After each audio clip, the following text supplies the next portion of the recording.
Hello everybody and welcome to episode 3 of the Dead Pixel podcast. I'm one of your hosts, Mr. Brown, and this week's topic for discussion is Iraq, or Iraq, depending on which army you're fighting for. Joining me this evening is Mr. Pink. Hello, Mr. Pink. Hello, Mr. Brown, here again. Here again. So White, how are you doing this evening? Good evening, everyone. It's nice to be here again. And welcome back, Mr. Orange. We missed you last week, mate. How are you doing? Yeah, not too bad. Not sure I missed you all quite as much, but yeah. You did, mate, don't lie. Okay, guys, so Iraq. Who wants to start us off? Ding ding, round 3. Yeah, we had the Gulf War, the Iraq War, and it looks like there will soon be another war named and sent to the annals of history. What that name will be, we don't know. Mr. Pink, do you want to start us off on this one? So, Iraq. Well, yeah, we've got a current situation in Iraq with ISIS, or it does go by many other names, basically establishing a caliphate, or attempting to establish a caliphate, up in the northern regions of the now democratized, liberated Iraq, also the southern part of Syria. So we now find ourselves in an odd situation where Syria seems to be the guy fighting on our side, despite the fact that we've been condemning his actions. Just for the audience, Mr. Pink, so IS, Islamic State, yeah? IS is this Islamic State that wants to basically build a caliphate up in the northern territories of Iraq. Now, it is confusing because a lot of the research, the stuff that's out there and the stuff that I was able to get hold of and actually have a read of, sometimes they have a little slip between who is actually in ISIS, and they get confused between Shia Muslims and Sunni Muslims. Now, again, going back to this, as we know, that's it. Saddam Hussein was a Sunni Muslim. They're not the majority in the territory of Iraq. The Shiites are. Yeah. However, I think it's important to say the Sunnis around the world are the vast majority of Muslims. But in this particular area, the Sunnis aren't the majority. Although he did spend a lot of time making them believe that they are. So now he's been deposed. They still kind of feel that they're underrepresented in the government. So they seem to make up the backbone of this ISIS. I mean, to me, the laughable part about this is if you actually look at the maps and you superimpose the maps of the occupied territory for this Islamic State in Syria and the occupied territory of this Islamic State. So if I can get these maps, I'll bung them in the actual visual screens there for you. But if you put these two together, and then you can get yourself an oil map for the oil fields in these two countries. It happens to be where this new Islamic Caliphate wants to set up. Seriously, that is a surprise. Isn't it? Just, unbelievable that, isn't it? So that they are proving to be quite clever in claiming these particular places. I mean, it has shot the oil price, and it has led to a slight increase, but also people are worried about supply and stuff like that. The same crap you get every time anywhere with oil has a little spat or a little civil war or something like that. So they've actually claimed these territories. The Kurdish Iraqis have done quite well because they are quite closely linked to the Sunnis, so they've kind of been left alone in this. So they managed to grab territory and say, we're keeping this, and there is nobody at the moment who's able to challenge that or kind of regulate it. So that it's basically a civil war between the Shia and the Sunni Muslims of Iraq, and it's I was going to say spilling over into Syria, but I think it's the other way around. I think with the government in Syria fighting back quite so hard, it's now spilled out into Iraq because we were able to look across and say, well, actually, the Americans are leaving, the British have already left. There are resources there. We could quickly jump across the border, and we could grab them, and that'll give us an economic support system. So, anyway, enough. I've prattled on enough, but that seems to be the current situation for me, as is. Mr. Brown? Yeah, well, I was just going to say that. I mean, IS are going to be a massive part of this debate tonight, but I think it's just clear. We're talking about Iraq. People of a certain age. I'm not really that old. Yeah, this would be the 3rd time that we actually are attempting to invade Iraq. Same tactics, bomb them to bits, blitz them, daisy cutters, and then the ground troops when there's nothing left to clean up the mess. Okay, and where are we exactly? So, just a very, very brief cap there. Gulf War, 1990. Okay, Iraq claims to have historical claims on the Kuwaiti oil fields. Surprise, surprise. Oil fields involved. That means the US and the Western allies move in. Straight in there. Yeah. Humanitarian escapade, of course. So then later on, that was a bit of a farce. After that, we got the Iraq War, 2003, weapons of mass destruction. Again, farce. If anyone can remember that super gun, that was about 19,000 miles long. That was just going to come straight through your living room window, and Saddam was going to pull the trigger. Yeah, all that rubbish. Okay, so we have a trust issue here, guys. Okay, we're back in Iraq. Okay, IS are apparently the worst terrorist group of all time, and they're coming for us. Since the last one, yeah. They're on our door. Yeah, since the last one. So, I wonder why. Yeah. So, Mr. White, you got any thoughts on this? Well, yeah. Well, I'm just going to continue your thought in regards to terrorist organization. Well, we're facing another demonization of. Obviously, that terrorist group is horrible. Don't get me wrong. I won't like to find myself to be hostage at that group, because I would probably be killed. My head would be beheaded, and or I would be shot dead more than once. Mr. Pink. Just to go to the beheading, it is documented. We see these things there that people are getting captured and hostages are being taken, and these people are being beheaded. This is nothing new. The last time we had a Gulf War, a British civilian was actually captured. I think it was a contractor, and he was beheaded, Bigley, I believe. But in Saudi Arabia, I think last week, 4 people were beheaded for cannabis smuggling. And this yes, is true. No, I'm talking about the religious minorities group. So we have Muslims but again, there. it's a demonization of the gang, as it was. That's right. Yeah, true. What I'm saying, they're not nice to be handled with, but they are demonized. Demonized why? Because for example, we having a armed, fully trained troops trained by U.S. intelligence, but probably British involved as well, maybe Israelis as well, help out to destabilize a situation in Syria, right? And then they just spelled over the Iraq and created their own state in 3 countries, well, almost 2 countries, but for sure, Syria, the part of Syria, and half of the northern Iraq. Yeah. And they captured that territory in lightning speed because of the weaponry they have. So we have a really dangerous situation. But the thing is, we have a lot of oil in there. And who wants oil? Obviously, that would be the US, first in line to spill the money on production. So they want to secure their assets. Mr. Brown, sorry. Yeah, I mean, obviously, the old joke now, you go to the man on the street, yeah, it's all about the oil. That seems to be the mantra.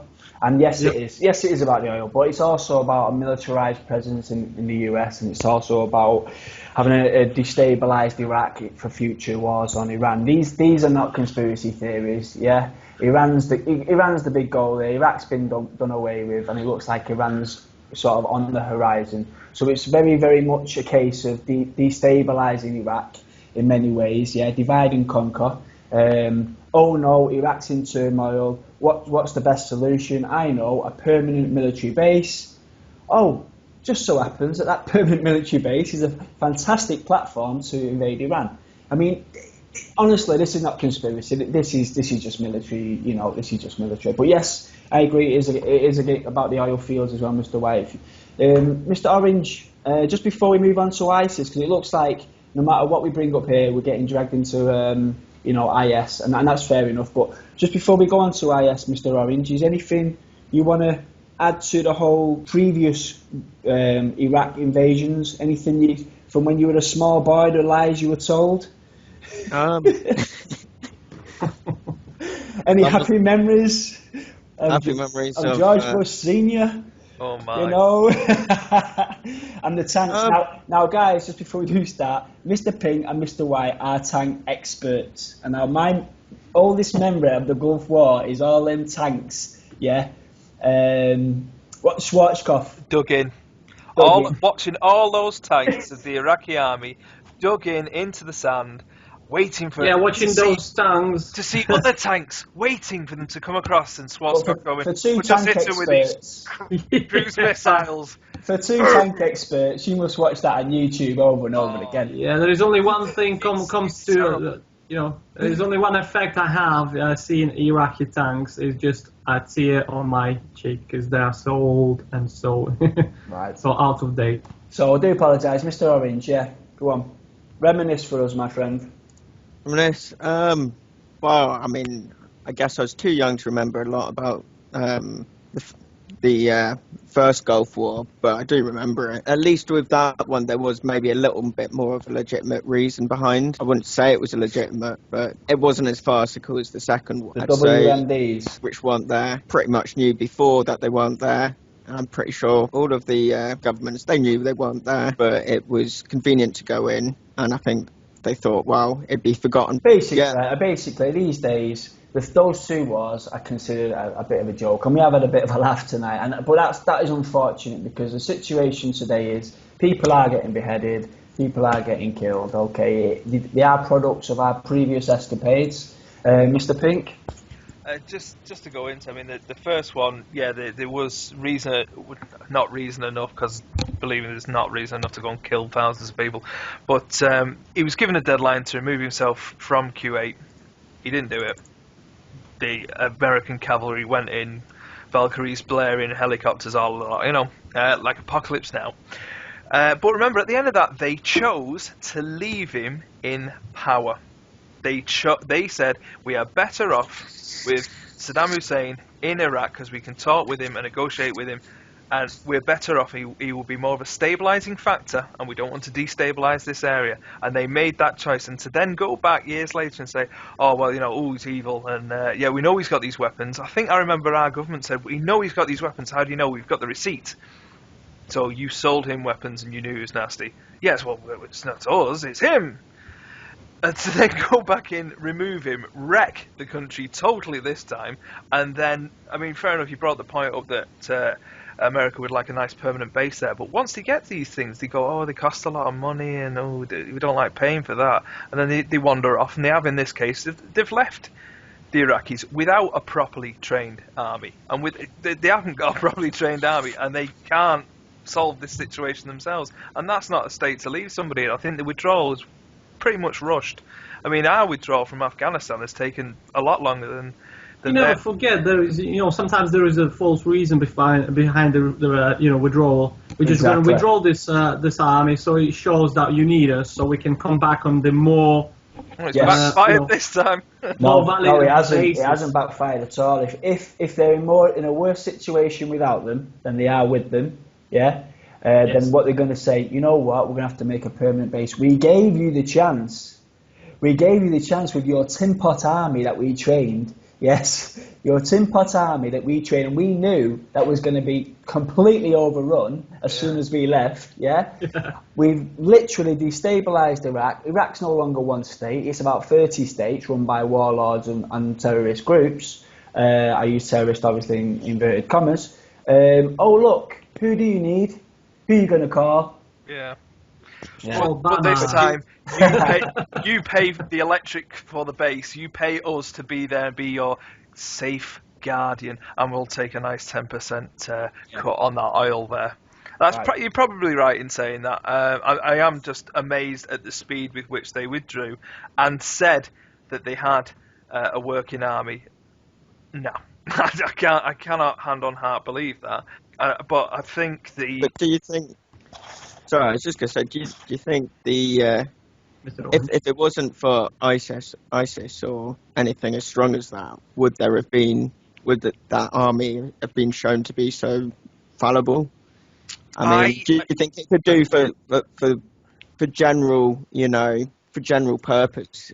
Because there hasn't been that much of a threat until sort of the last 4 or 5 years. I think they haven't finished making Iran the threat yet.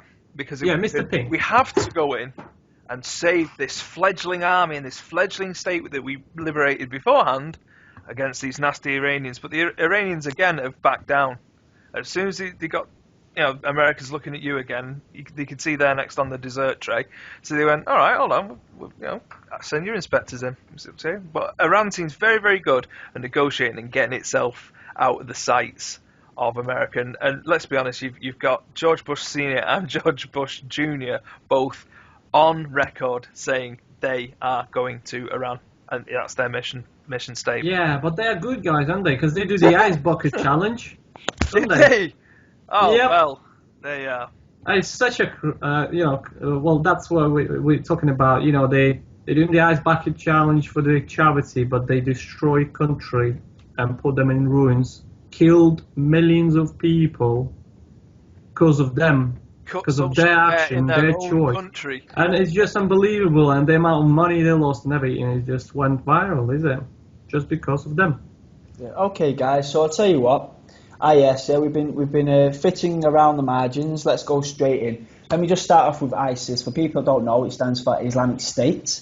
And for people that don't know, which is quite an interesting fact, this is actually a group that we've been expelled yes. by Al-Qaeda. Expelled for being too fanatical. And too brutal. Too brutal and too fanatical. So let's just take a step back from this, right? Who are Al-Qaeda? Well, it's quite clear. This is all documented. This is not a conspiracy show, guys. I promise you. Right? It's all out there, right? Simple politics. Mr. White might have an opinion on this, but when the Soviet Union took over Afghanistan, yeah? Yeah, I totally agree with that. Yeah, yeah. This is all facts, yeah? Who did the US? Because it's the Cold War, you can't confront the Soviets head on because you might create World War III. So what do? You fund, you arm, you train groups that then become Freedom fighters, yes, who then become Al-Qaeda, who later on, when you go to Afghanistan, guess what? They're still there. So now they're fighting you. So you trained them, you funded them, you armed them, blah, blah, blah, and now they're fighting you. This is Frankenstein's monster come back to bite you on the ass, basically. Okay, so for people that didn't know, Islamic State is a breakaway group of Al-Qaeda that was practically created, funded and whatnot by the US. So say what you will from that in an ironic sense. ISIS, guys, IS, anybody want to take a lead on this? What do you know about him? What do you want people to know about him? Mr. Pink? I know about the breaking away from Al-Qaeda. In fact, one of the sources actually said in February 2014 they divorced. I thought, oh, how civil. Very civil, yes. Thank you, Wikipedia. Believe me, I'm not endorsing Wikipedia, as it's a nice staging post to go and do your own researches, but as a whole, use it for no more than a bookmark. It is. You cannot rely completely, but it's a nice source to at least update your. We're not slagging off Wikipedia. Carry on, Mr. Pink, please. So yeah, Guilty. It seems odd that Hussein being a Sunni and the Sunnis having been shown as not the majority in this particular country, it seems odd that America would then side with to basically make these aggressors basically help create this majority Sunni fighting squad that is there to the north. I mean, it is just astounding, frankly, that America has helped undermine, or has tried to undermine this person, Hussein, and then once he's out of the way, has then tried to get the Sunnis to the Shiites to have the Shia Muslims to have their own government, but not include any Sunnis. But at the same time, fund the Sunnis. It just seems. Do they know? Does the right hand know what the left hand's doing with them at all? It's very very odd, Mr. Brown. The biggest contradiction on this one, guys. Right now, we have been funding IS to fight Assad in Syria, yeah, and then when they cross over from Syria into Iraq, they are now the enemy. Yeah, we declared them an enemy. Yeah, enemy. So, go on, Mr. Orange. I was just going to say. I mean, I know we're saying like we funded them a while back, didn't we? Well, Syria, which was we're talking about wasn't that long ago. Yeah, we're talking about just a year. But we've meddled so far in all of those countries. You can probably find ties to that. We funded every government there and every opposing force to some extent. I agree. either, I agree. you know. But Syria is still a case right now. These IS are fighting in Syria right now. Yeah. And And IS they're are the fighting good guys in in Iraq. Syria. They're the good guys in Syria. For ages, we've backed every horse in the race. I think we couldn't tell exactly what was going to happen in each stage, could we? Violence begets violence. Destruction begets destruction. These are not complex things. Every country we've bombed has got worse. Every time we've invaded, it's got worse. That's a given. Well, if that's a given, when you say we're backing every horse in the race, what we're really doing is creating destruction and death and what. Yeah, obviously it's not. I'm not saying it's a good thing. So but going back to your point, we didn't know what would happen. It's quite clear what happens. Yeah.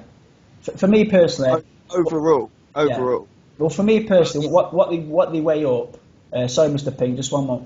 What they weigh up is the economic advantage over the sort of war-torn areas. I mean, these people there on economic spreadsheets very coldly saying, yes, there will be destruction, yes, there will be blah, blah, blah, people displaced, but what is the bottom line? Okay? What is the bottom line, guys? Sure. The dollar. That's the point of it. Yeah, that's the whole point. That's the only reason why any Western country would want to touch any of these areas. What if they can get out of it? And it's the dollar, yeah. Come on, Mr. Ping, you had your hand up, sorry. Yeah, I think we're learning, you see. As imperialist, capitalist nations, we are learning. You see, we bombed the hell out of Germany and we bombed the hell out of Japan. And now they both have good industry, good economic structure, and they have all the industry that we previously had. So we've learned there. Bomb it, go in, make the money, build it back up. But you can't let it go and let them keep improving, because in Britain there's hardly any of the manufacturers that took part in the Second World War still going. In Germany, about 90%. In fact, some of them are now supplying the Americans, like Krupp. They make the guns for American tanks, which is irony in a capsule there. Again, most of the car industry from America, it's no longer there. It's over in Japan. Electronics, same kind of thing. So we can't let them grow too independently and let them survive. We need this rolling campaign of invasion, knock everything down, go in, build it up, make them pay for it all, leave, civil war, oh my god, sell them some humanitarian aid, and then go in and again, sort it all out. They pay again, then another war, knock them on the head. Can't let them get away with being independent, God. Basically, we should never ever have done away with the British mandate. Britain should continue running the globe, and we'd have been fine. Thousands of lives would have been saved. I feel a pinch of controversial. Just a pinch. Yeah, just to your dear listener, just to let you know, it is a sarcasm, obviously. Now, guys, I'm just going to move away from sort of the economic side of IS. I think it is important as well, though, with Iraq, because tonight's topic is Iraq, okay, and we do know the history of Iraq in the last, say, 30 years. Discontent, okay, the rise of IS. Now, the media would have you believe, okay, they don't seem to look at context, they don't seem to look at history, they don't seem to look at dead people, blah, blah, blah. They just seem to look at a sort of a world where good and evil exists in these pure forms of good and evil, okay? You've got a man there, he's been beheaded, right, by a guy in a balaclava and whatnot, right? Mm-hmm. However, IS, yes, okay, IS, people beheading, that is a terrible, terrible thing, but we need to be objective, not subjective, okay? We need to look at the bigger picture, all right? If you look at the numbers in Iraq, now, IS are mainly in Iraq, yeah, mainly in Iraq. Discontent, guys, our governments are creating discontent on a massive, massive scale.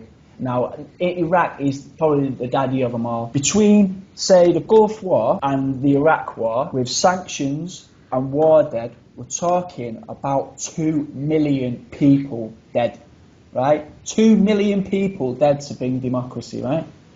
Literacy rates and all these types of stuff that nobody seems to care about when it's all about sending democracy and all that. I used to get this with the communist states and all that.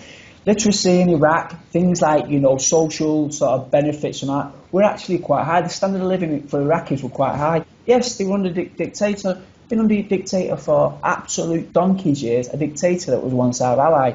So that one doesn't really wash with me. We've taken one of the leading lights in the Middle East, and now it's 2 million dead, guys. Okay, and all the media. The rest of them in all the media want to focus on is a guy being beheaded. Now we have to look at this in context, and we have to look at this objectively, guys. Mr. Orange, please. Right, what do you reckon? Discontent in Iraq, is it justified? All right, IS justified in some twisted sort of way? Maybe the term justified is not the right one. I mean, they're a product of dissent. It's not all revolution or resistance is going to be, perfect, and most of it, when it's born out of anger, isn't going to be particularly intelligent over the way it goes about things, or it will be maybe a bit too radical. Again, with like the beheading, well, like you said before, there's always these extreme things, and I think you'd have to find out the personal circumstances of the people who are doing the beheading or organising it, and you may find that they've got family lost through certain things. Go on there, Mr. Pink. Am I right in saying that this certainly the last or latest one of the beheadings was done by someone they suspect is British and has come from Britain?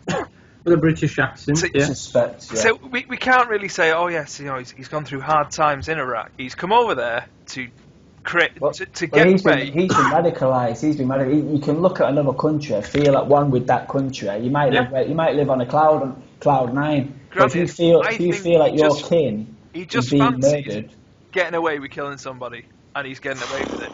You never know. You never know how deep it is. claim. It depends how deep he was brainwashed. Well, I'm sorry to use that word, but yeah, if you ready to cut the head of another human, you've been brainwashed. Nothing can justify you killing another person by beheading him without blinking of an eye, unless take the obviously time to somebody. set a camera up, and do it that way. Well, Heat of the With moment. that the case, Yeah. I mean, But not for that, not for the purposes. I mean, you can go mental and crazy. Then obviously you are ill, and then you need to a mental institution. But if but the other thing you're doing with this Orange, is, yes.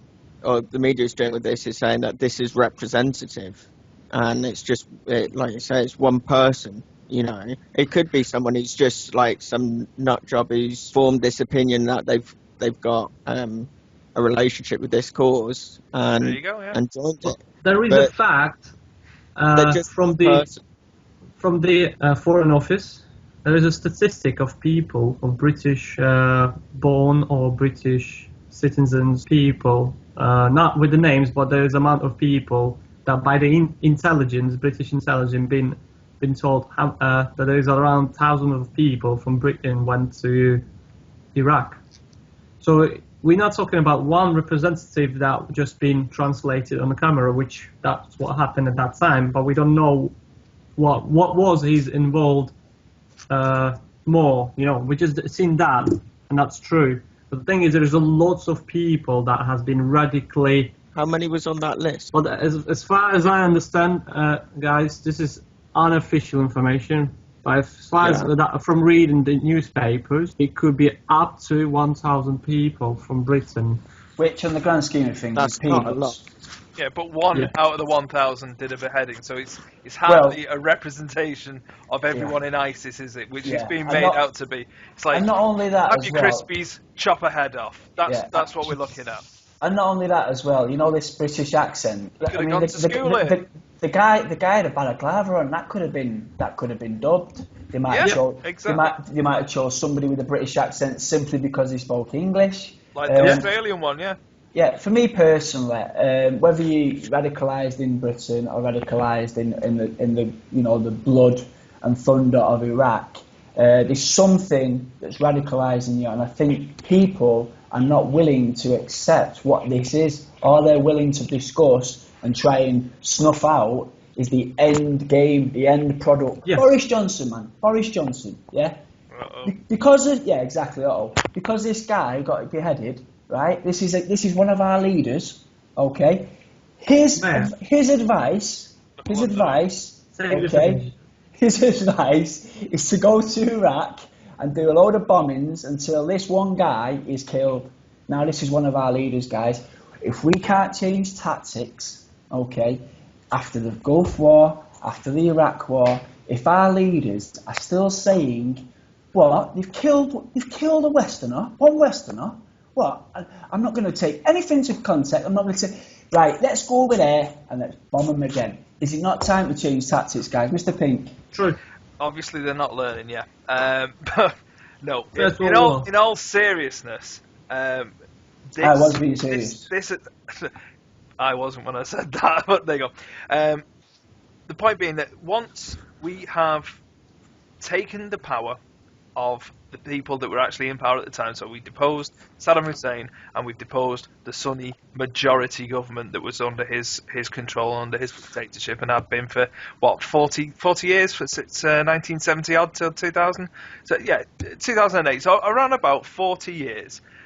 We then totally disenfranchise the Sunnis, and we set up a government that, again, thinks, all right, well, yeah, we're the good guys. We don't have to include them. You can't deal like that. You've got to have everybody represented. I think that one failure there, so just, I mean, yeah, fair enough, for 40-odd years. And it's a key point of democracy. That's what we send in them, don't we? We should have made sure that everyone was representative at the table and just spent a little bit more time on it. Obviously, letting it now and having this situation where they feel so disenfranchised that they've now got to seize the main asset of this country.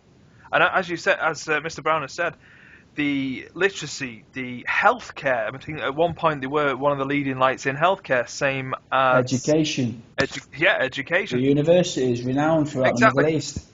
Just rubble now. The historical artifacts that were in these museums were basically looted. I mean, I think this week we've just returned some of the stuff that went walkies, basically, to Iraq from America. So they've just returned it this week with a kind of, sorry, we know we were here as a leading light to show you how to perform as a country, but as we were here, we nicked these.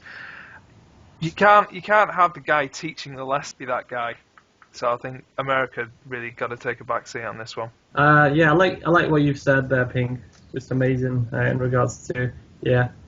You tell that you are flawless, you know, you don't have any problems, and you go and say, I'm going to bring my teaching to you, and you basically do it in the worst possible way. And then profit from it.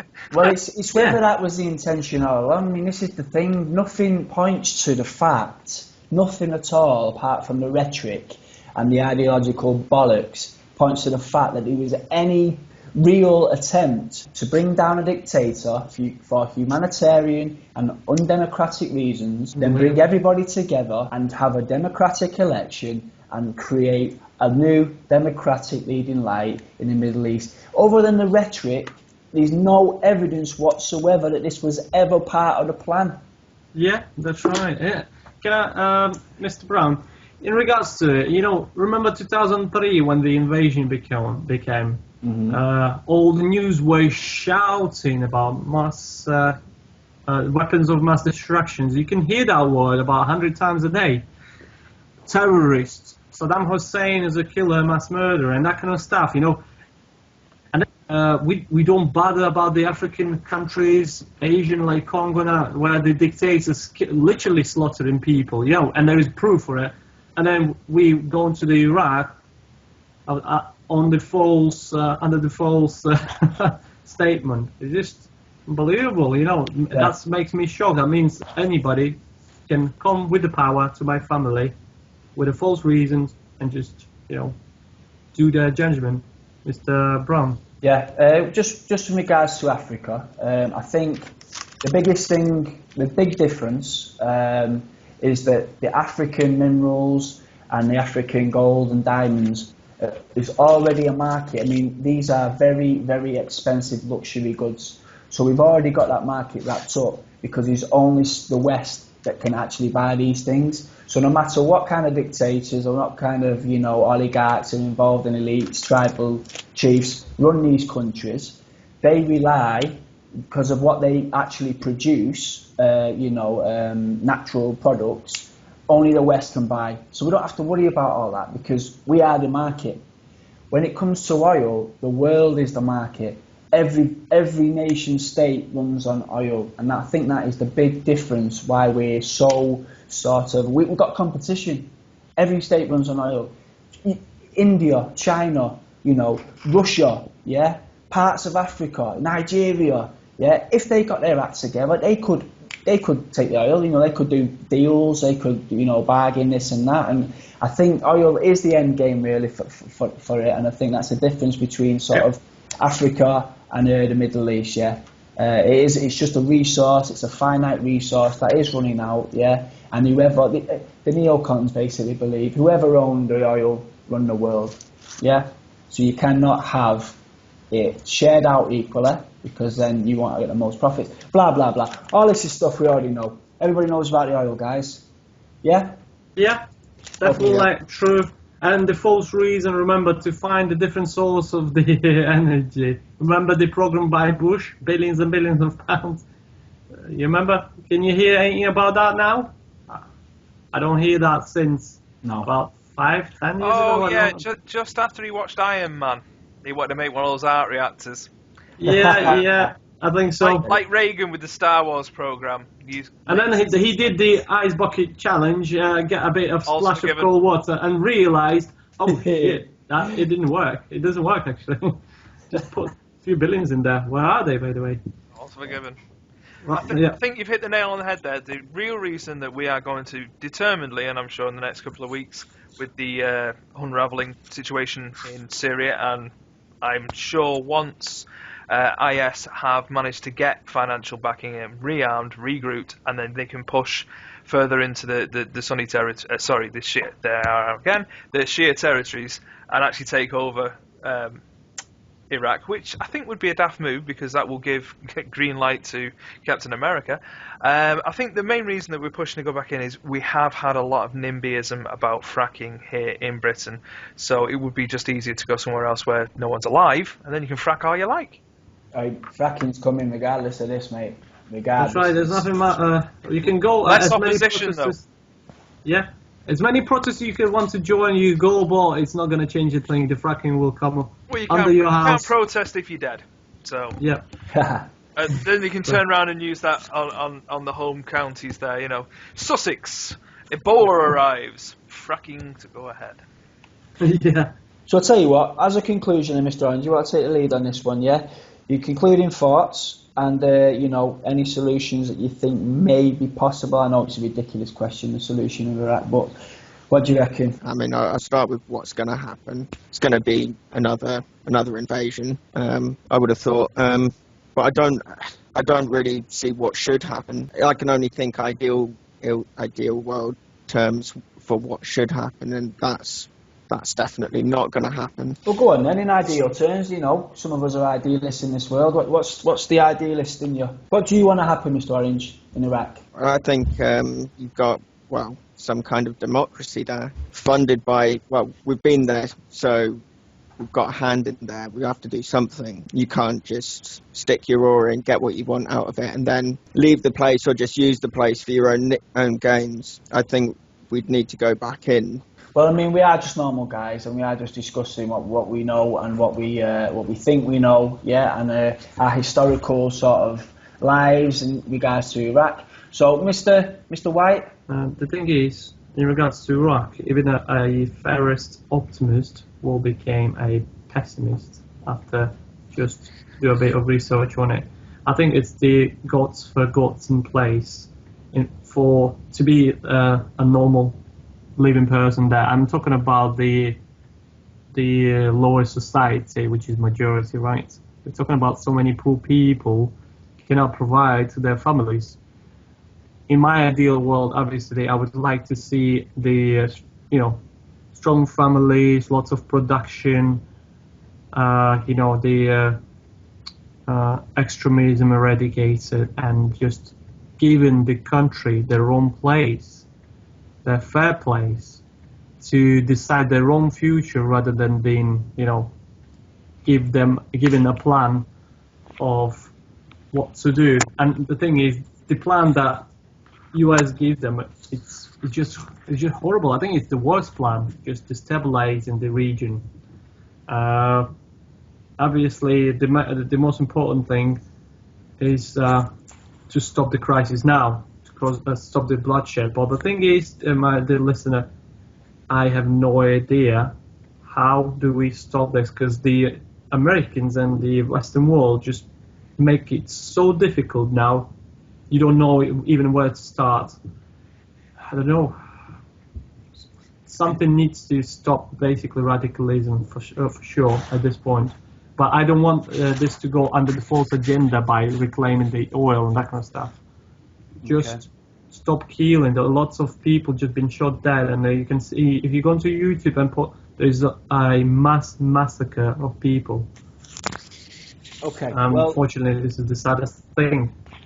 Mr. Pink, do you mind if I go next, mate? Please do. Yeah. Well, obviously, we do have an idealist tendency on this podcast because we are humanitarians, okay? I hope, okay? I'm quite reasonable people and intelligent people. But yes, there's something on the ground there. There's obviously murders, there's chaos. One thing's for sure, guys, I think what's quite unique about Iraq is we've done this twice before and it didn't work, okay? Now, if we cannot view our immediate history and learn the lessons, okay, then we have to. I mean, let's face it, like our leaders are they're not unintelligible. It's not like I know to slag them off, yeah, but they're not thick, yeah. They just have a different ideological stance, and they are, in my opinion, all about the economics of their country. And they might be thinking they're doing the right thing. I mean, they are capitalists. You know, you've got this idea it has to have growth every year, exponential growth, which is actually a paradox. But that's how they think, okay? But if they say this is the only way, because Iraq's such a unique country in our own lifetime, it's time we turn around and say, no, it's not the only way, okay? You cannot hoodwink us for the third time. Surely now is the time to say no, okay, and to say we want a different solution to this. We might not get it. I know over 1 million people marched for the Iraq war. They still went to war, but we do need to stand up, okay, and we do need a voice. Now, for me personally, yes, I don't know the ins and outs of it diplomatically because we're not told. So I have to take the scraps of evidence that I've got and try and come up with some kind of plan. All right? Yes, the Shias are the majority in Iraq, but the Shias worldwide are massively underrepresented in the Muslim world. Yeah, there's only about 20% of all Muslims are Shia. The vast majority are Sunni. Okay, so you're talking like around. You've got like Iran, you've got like Saudi Arabia, Qatar. You know, these are very powerful nations that could step in and help.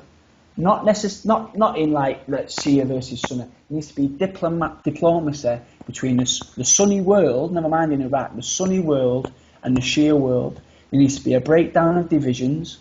I mean, we are told, and we have to believe, people say, we're Muslims, yeah? Now, we know, I mean, I'm not a Christian myself, some of us are, but, you know, in Christianity, there must be 50 different clubs, different, slightly different this, slightly different that, but all Christians, at some stage, they stand up and say, we are Christians. Okay, this is the same in the Muslim world. There needs to be a belief in creating a secure and stable Iraqi state. Okay, and the only way that's going to happen is if the countries around it, the powerful countries, the ones that are allies, okay, get involved diplomatically. Also, we need to make some kind of diplomatic olive branch to Iran. Iran and Syria are key here. Okay. There's also the situation on the ground. I don't know if you guys know about the Kurds. The Kurds have actually been fighting IS, yeah, for a long time and doing very well. Now, there are Shia militias, okay, but the Kurds are actually Sunni in majority, okay, but they're actually sort of a mixed group here. Now, I don't know if this is the bizarre thing, because Turkey don't get on with the Kurds, yeah, and Turkey is now an ally of the US via NATO. They put pressure on the US to outlaw the Kurds and call their PKK, which is basically a communist workers' party, yeah, a terrorist group. So they're being outcast, and they're the boots on the ground that have been fighting IS for so long. Yeah, now they're a terrorist group. Yeah, and they're not being funded and whatnot. Now I'm not saying it's fight fire with fire here, but what I'm saying is we're making mistake after mistake after mistake.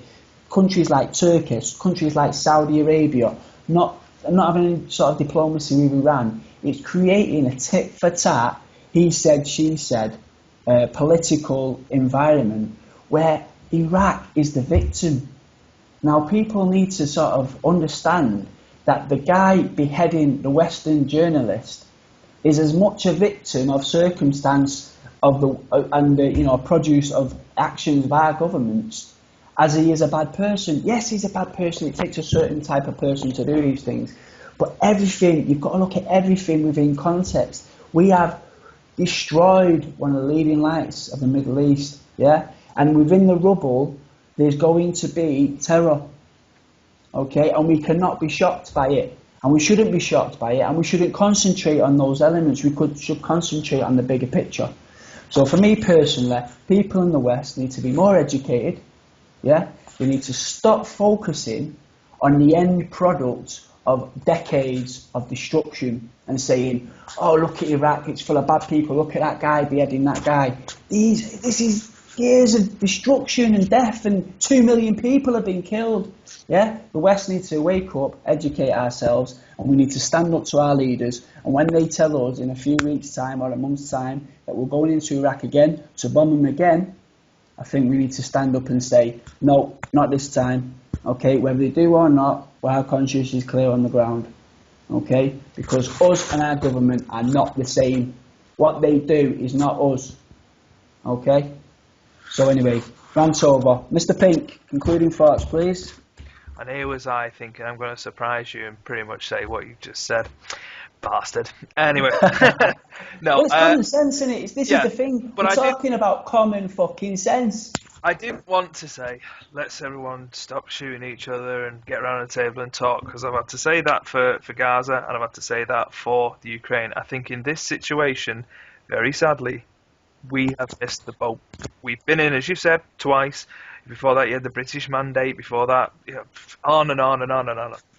Basically, the time for Western-led negotiation with these Middle Eastern countries, I think, has gone. I think we need to take a back seat on this one. I think very much these countries that love to parade this great big army and hit us with the sledgehammer of economic politics, i.e. your petrol pump prices are going to go up if you sanction us, I think they need to actually sort it out. I think, fair enough, we do have a responsibility humanitarian-wise, but I think in this case the Red Crescent could be taking the lead on this instead of the Red Cross. And I think very much so these neighbour nations really need to, because we are damned if we do, damned if we don't, especially with Syria, because now it's looking like the guy we've been demonising is technically in the right. He's fighting the right people. Same with the Kurds. We've often said that they were the antagonists. They were this terrorist organisation up here in the north. Again, they were doing the right thing. So enemy of mine, enemy. We can't apply that logic. We can't go in again. And what I do not want to do is further radicalise IS, because they are pretty out there. They are. They've been pushed very far by our tactics. So I think it's time for the Western countries to take a back seat. And yes, it will hit us in the pocket. We have to stop buying their oil. Say no, until you sort it out, we're not buying it. We ain't buying it. And this will cause a situation where I'm sure it will come into Turkey and it will come there. We've just got to get the UN in there and peacekeepers maybe around that area.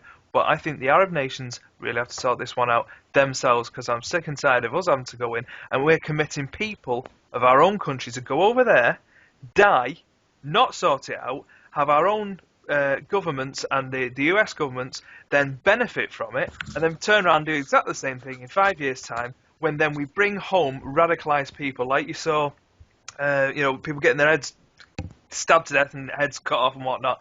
We don't need that radicalism bringing home, but we don't want to further radicalise these people, because if you destroy them in Iraq, they'll just disperse and go into Syria. If you destroy them in Syria, you will get an international terrorist corps.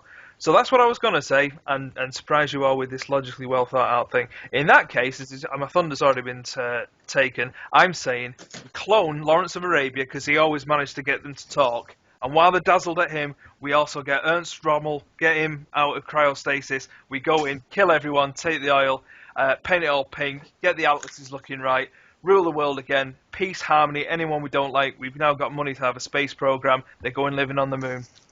Yeah, but that has to be plan B, Mr. Pink. That can't be plan A. We have to go through plan A before we go to that, man. I've been talking to George Bush. It's all fine. All I know is bucket with ice in. Yeah.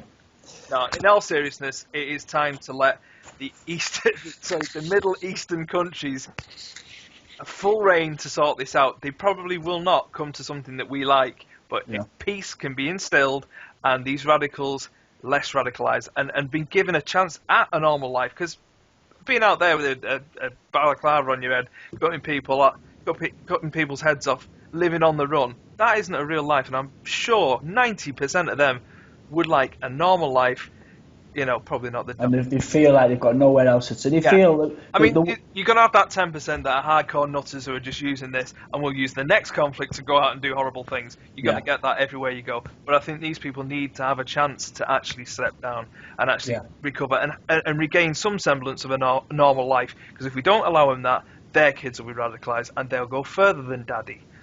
Yeah. It's way too far as it is. Yeah, and for me personally, guys, the most important thing from my perspective is we have to realise Iraq, it was a leading light in the Middle East. It was not full of nutters. It's not full of nutters. It's not full of evil people. These people have risen from the flames, okay? These people would be us if Britain was 2 million dead and totally destroyed, yeah? You are a product of your environment, okay? And we have created that environment.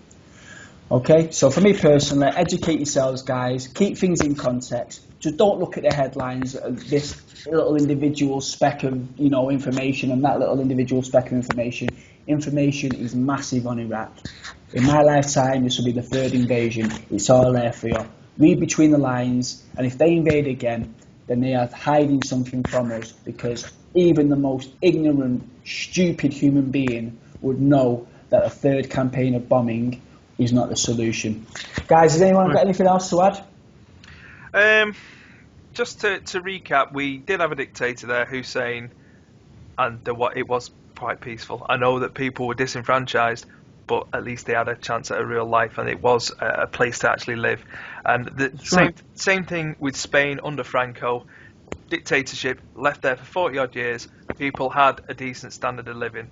So going in and removing these dictators, because how far are our governments from dictatorship anyway? Let's be honest, we are reliant on them for just about everything. And if we were to stand up and start screaming and shouting, we'd be smacked down and told naughty. But we have democracy. The armed police squadrons. Thankfully not yet here, but you've got the Tau. Okay, well, thank you all for listening. Please find us at the Dead Pixel Podcast, Facebook, the Dead Pixels, Twitter. Questions, comments, insults, please. Okay. Thanks, everyone. See you soon.